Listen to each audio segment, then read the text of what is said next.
He was a young, vigorous, enthusiastic, full of zeal, passionately Catholic, amazing, just an amazing man. He arrived like a bright and shining star, like some asteroid or Halley's Comet.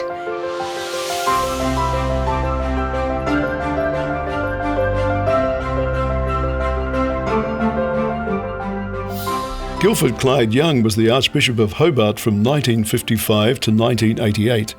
He led the Catholic Church in Tasmania through a period of momentous change. He absolutely transformed the Tasmanian Church, and I think we're still living with his legacy. He brought the Tasmanian Church more fully into the spirit of the change that came with Vatican Council than probably any other diocese in Australia, and we were very proud of that too.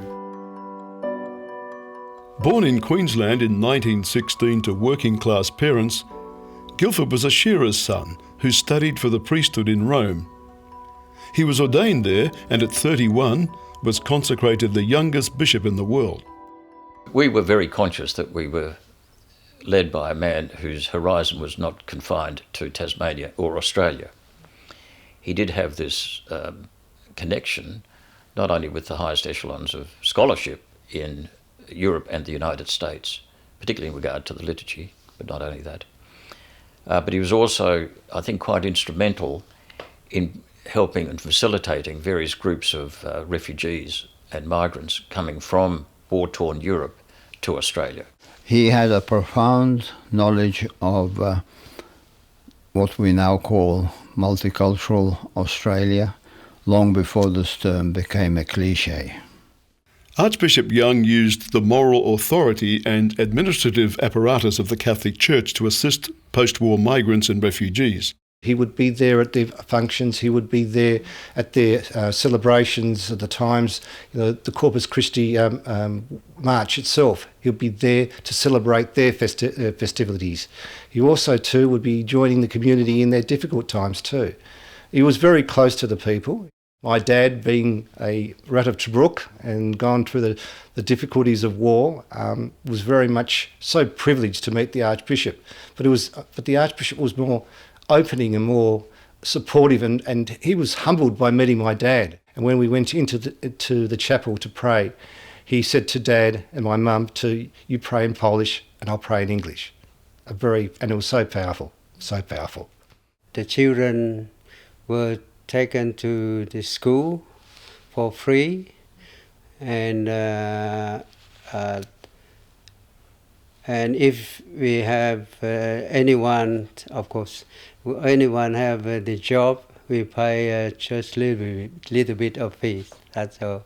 And the most is free, and of course all the children go to Catholic school.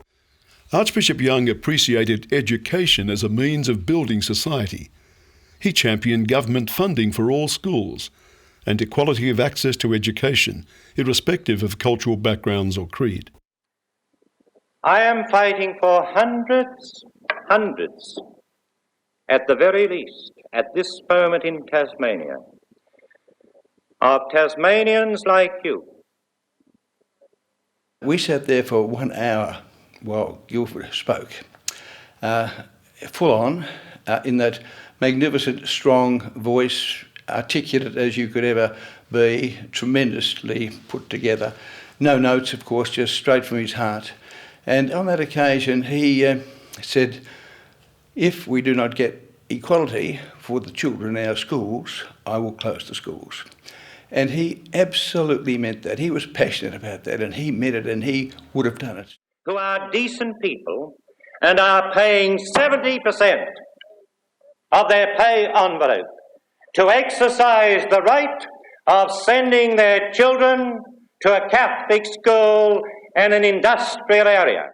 Well, you've got to remember that when he arrived here in the 1950s, it was still much a very divided religious community in Australia, that to be a Catholic, you were pretty much in some areas on the outer, and it was the most contentious political battle against state aid. It was a major dominating feature of every federal election right up until the 60s and into the 70s.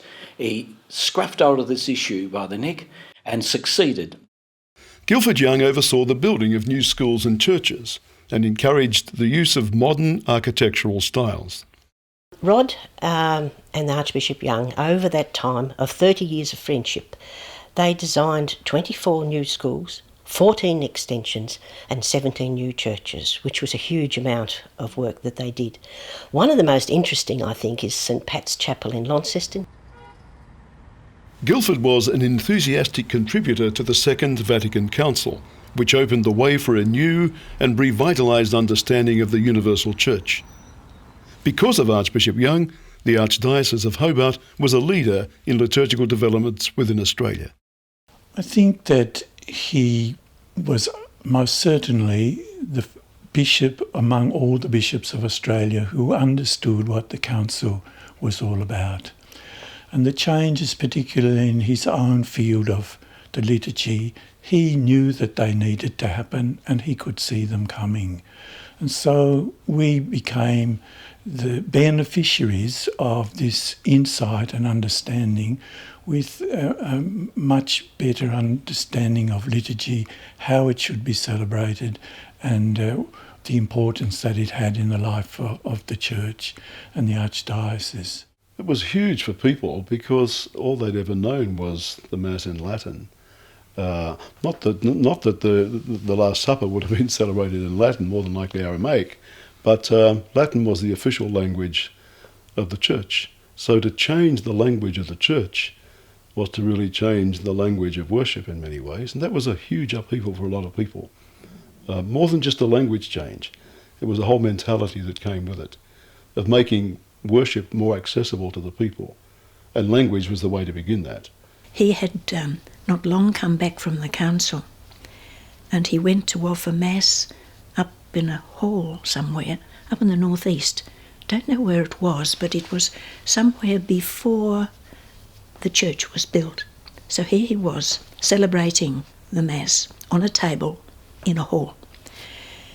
And he said, I told the people there, the 10 or a dozen people who were present, that last week I was in the great city of Rome, in the great Basilica of St. Peter's, with 2,000 bishops and the Holy Father, celebrating the great Eucharist of the Church, the great Eucharist of our Christ. And he said, today I am celebrating that same great Eucharist here in this hall, on this table. And they are both the celebration of the Mass, but they are the great Eucharist of our Christ. And there was a voice from down the back, said, Your Grace, don't talk too long, because the sausage rolls will spoil in the oven. So he said, the sausage rolls didn't spoil. Guilford Young broke away from the traditionalism of the late 19th century and brought modern artistry and poetry to liturgical expression and places of worship. He used to always talk about a guy called Tom Bass. Now, he was an Australian sculptor. He was very much a favourite of Uncle Gil's. I know he commissioned the altar in Yass, that Uncle Gil was involved in building a church there. And I know the altar in the cathedral here is an altar that Tom Bass sculpted. I can clearly remember the new hymns that we sang when we moved from Latin to English, and I can still clearly remember Professor James Macaulay pounding away at the organ with those beautiful hymns that we still sing today. And I'm sure that was in response to his love of the English language and his response to Archbishop Guilford Young unpacking the new liturgy so that we could all be engaged. Guilford fostered developments in Catholic social life that supported families and community growth. He saw the importance of family. He encouraged young people. He was behind movements like the Young Christian Student Movement, the Young Catholic Worker Movement and the Catholic Family Movement, things that would give people support to live out their values in their daily life. He established the Catholic Family Welfare Bureau, which of course later is now Catholic Care. There were things like aged homes that he started, shelters for women and children who might suffer abuse, homeless people. One of the buildings at Mount St Canis was given over to refugees at another stage. So it was a whole of life approach. He wanted to build up society itself. He set up the Christian family movement, and through that he was able to draw the ordinary mum and dads and whatnot into the spirit of the Vatican II. He used to come up to our place after Mass on Sunday, and he always enjoyed a nice plate of pasta, having, of course, he had lived in Rome for a while and enjoyed Italian food, and my mum was a very good Italian cook. He'd just hold forth at table for an hour and we'd all be just sitting listening. It was almost like a sermon, but a much more friendly version. Oh, look, I loved him. Simple as that. He was always interested in people, especially us. You know, he was interested in our teachers and where we went and what we did, and he just, you know, was just easy to talk to.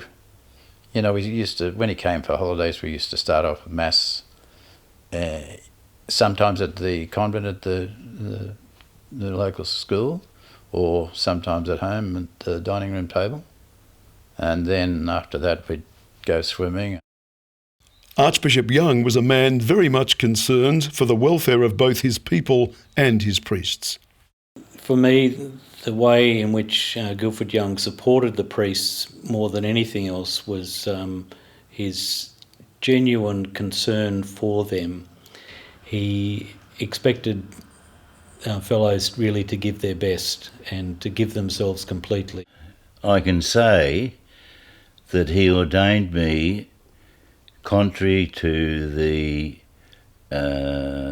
directions of my doctors, because I'd had a nervous breakdown as a subdeacon, and the doctors were in Melbourne at St Dempner's in St Vincent's ward, St Vincent's Hospital, were saying that they didn't recommend that I should go ahead to be a priest. You know, he was very, very good to me. He said, well, now, you know, I want you to go out and work on a farm for a few months and then come back and be with Father Howe at the Church of the Apostles, which I did. And then he said, well, now, you know, I want you to go back to the seminary. That was the beginning of the year 1966. So I went back and I was ordained a deacon. And then he ordained me on the 28th of June 1966 at Deloraine. It was interesting, the fact that he'd want to know how you were going on the road as a fellow pilgrim, not so much as the boss. Guilford worked to reconcile different religious traditions, fought against sectarianism, and promoted dialogue and understanding. He encouraged Catholics to be educated in their faith. He encouraged us all to take a part in this ecumenical movement. And it wasn't a matter of putting aside what our own beliefs were.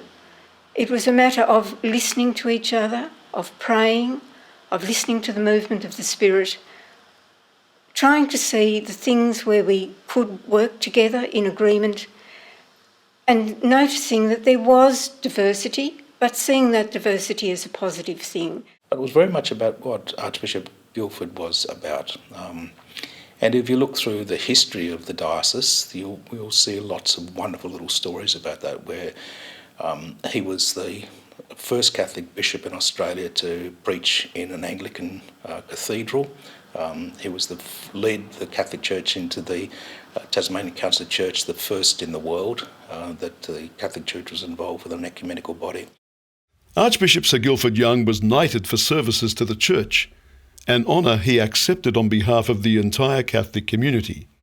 I think that is testimony when the nation actually bestowed upon him a knighthood, which in the old imperial system of awards, we have the Australian orders now, was the highest accolade anyone could be given. And believe me, with the times, very few Catholics ever received such an award.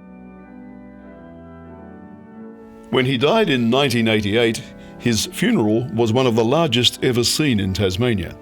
I remember Archbishop Young's funeral. The procession came up Harrington Street and there were people just lining the street from top to bottom, and there was no space between. And it was very obvious that these people had come together to farewell a man who not only was important, but he had touched their hearts in the time that he'd been in Tasmania. Guilford's legacy is to be found in schools, churches and welfare organisations around Tasmania and in the lives he edified and inspired. I would think he's a great archbishop because he could stand up in front of a crowd and say what he thought. He wasn't frightened of anyone. He just got up and said his piece. I think that he was a very fine theologian. I think that he had, the first thing he was a man of faith. He was a man of deep faith. He believed in Christ and he preached Christ. Every time he preached a homily, he preached Christ. So he was essentially a man of faith. For all his eccentricities at times and the drama and the carry-on at times, it was about pastoring people, enabling people and bringing them to life. He may have had the opportunities to go further up the chain, to go to Sydney or to go to Melbourne. I believe that if they came, he either did refuse them or he would have refused them, that he was committed to this island state and this is where he wanted to be and this was his home. I could safely say unanimously we're all extremely proud of him, and that memory lives on, you know. Don't think in abstractions when you're thinking about human beings. Don't think in terms of humanity, but think of Tom and Mary and Michael and John and Joan. Archbishop Guilford Young was a good shepherd who knew his sheep and his sheep knew him. An archbishop with us and for us.